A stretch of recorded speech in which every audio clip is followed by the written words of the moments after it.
پیارے بچوں، ایک دفعہ کا ذکر ہے، ایک بچہ گرمیوں کی چھٹیوں میں اپنے دادا کے پاس آیا۔ وہ سارا دن اپنے دادا کے ساتھ کھیلتا رہتا۔ ایک دن اس نے اپنے دادا ابو سے کہا کہ میں بڑا ہو کر ایک کامیاب انسان بننا چاہتا ہوں، تو کیا آپ مجھے بتائیں گے کہ کامیاب انسان بننے کا کیا طریقہ ہے؟ اس کے دادا مسکرائے اور کہا، ہاں ضرور، کیوں نہیں۔ ایک دن وہ ایک قریبی نرسری سے 2 چھوٹے پودے خرید کر لائے اور ایک پودا گھر کے صحن میں لگا دیا اور دوسرا پودا اپنے پوتے کے ساتھ گھر کے اندر رکھ دیا۔ انہوں نے پوتے سے پوچھا، ان میں سے کون سا پودا مستقبل میں زیادہ نشو و نما پائے گا اور کامیاب ہوگا؟ بچے نے کچھ دیر کے لیے سوچا اور بولا، جو پودا گھر میں ہے وہ زیادہ جلدی بڑا ہوگا اور زیادہ کامیاب ہوگا، کیونکہ وہ ہر طرح کے خطرے سے بچا ہوا ہے، جبکہ وہ پودا جو میں نے اور آپ نے باہر لگایا اس کو بہت سارے خطرات کا سامنا ہے، جیسے سورج کی تیز روشنی، طوفان، بارش، جانور اور آندھی وغیرہ۔ تو اس کے دادا ابو نے تھوڑا سا توقف کیا اور کہا، چلیں دیکھتے ہیں بیٹا۔ کچھ دنوں کے بعد بچہ اپنے والدین کے ساتھ واپس چلا گیا اور واپس جا کر وہ بیمار ہو گیا اور کئی سال تک وہ واپس اپنے دادا کی طرف نہ آ سکا۔ اور کئی سالوں بعد جب یہ بچہ دوبارہ گرمیوں کی ایک چھٹیوں میں واپس اپنے دادا کو ملنے آیا تو اسے اپنے دادا کو دیکھ کر بہت خوشی ہوئی۔ وہ ان سے مل کر بولا، دادا ابو، پچھلی دفعہ آپ نے مجھے کامیاب انسان بننے کا طریقہ نہیں بتایا، تو اس دفعہ مجھے ضرور بتائیں کہ کامیاب انسان کیسے بنا جا سکتا ہے۔ دادا ابو مسکرائے اور بولے، ضرور بیٹا، لیکن پہلے ہم ان پودوں کو دیکھتے ہیں کہ جو کچھ عرصہ قبل ہم نے مل کر لگائے تھے۔ یہ کہتے ہوئے دادا ابو اس کو اپنے ساتھ اس کمرے میں لے گئے جہاں انہوں نے پودا رکھا تھا۔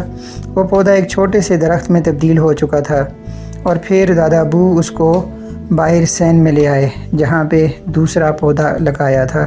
وہاں پہنچ کر بچے نے حیرت سے دیکھا کہ وہاں ایک بہت قداور درخت کھڑا ہے جس کی شاخیں ادھر اور ادھر پھیلی ہوئی ہیں۔ اب دادا ابو نے بچے کی طرف دیکھا اور پوچھا، تو بیٹا بتائیں کہ کون سے درخت نے زیادہ نشو و نما پائی اور کون سا درخت زیادہ کامیاب ہوا؟ تو بچے نے کہا، دادا ابو، یہ کیسے ہوا؟ یہ درخت جو ہم نے باہر لگایا اس نے تو بہت سارے طوفانوں کا سامنا کیا، لیکن پھر بھی یہ اتنا بڑا، اتنا قداور اور اتنا کامیاب ہے۔ دادا ابو مسکرائے اور بولے، ہاں بیٹا، باہر درختوں کو بہت سارے خطرات اور مسائل کا سامنا کرنا ہوتا ہے، لیکن اس کے کچھ فوائد بھی ہوتے ہیں۔ وہ جتنا چاہے اپنی شاخوں کو پھیلا سکتے ہیں۔ طوفان نے اس کی درختوں کو اور زیادہ مضبوط بنا دیا۔ آج یہ بہت طاقتور ہے اور چھوٹے موٹے طوفان اس کا کچھ بھی نہیں بگاڑ سکتے۔ بیٹا، آج میں جو چیز تمہیں بتانے جا رہا ہوں اسے ہمیشہ یاد رکھنا، تبھی تم زندگی میں ایک کامیاب انسان بن پاؤ گے۔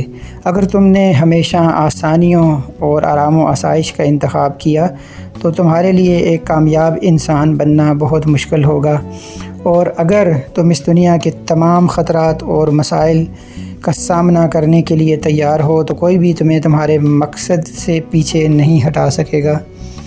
بیٹا، کبھی بھی مسائل اور مصائب سے مت گھبرانا، یہ تمہاری کامیابی کی سیڑھی کے زینے ہیں۔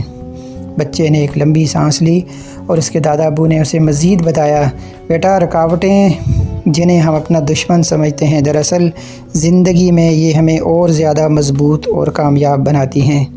ہماری زندگی ایک مہم کی طرح ہے جو نشیب و فراز سے بری ہوئی ہے، اور یہ نشیب و فراز جو ہمیں بظاہر رکاوٹیں محسوس ہوتی ہیں، دراصل یہی نشیب و فراز ہمیں آگے سے آگے لے کر جاتے ہیں۔ ہر رکاوٹ جو ہم عبور کرتے ہیں وہ ہمیں پہلے سے زیادہ مضبوط اور کامیاب بناتی ہے۔ اس لیے ان سے پریشان مت ہونا، ان کا سامنا کرنا، ان کا مقابلہ کرنا اور ان کے سامنے کھڑے ہو جانا۔ اللہ تعالیٰ نے تمہیں حوصلہ، ہمت، عزم اور تدبر سے نوازا ہے۔ یہ تمہارے ہتھیار ہیں اور ان کی مدد سے ہی تم ایک کامیاب انسان بن پاؤ گے۔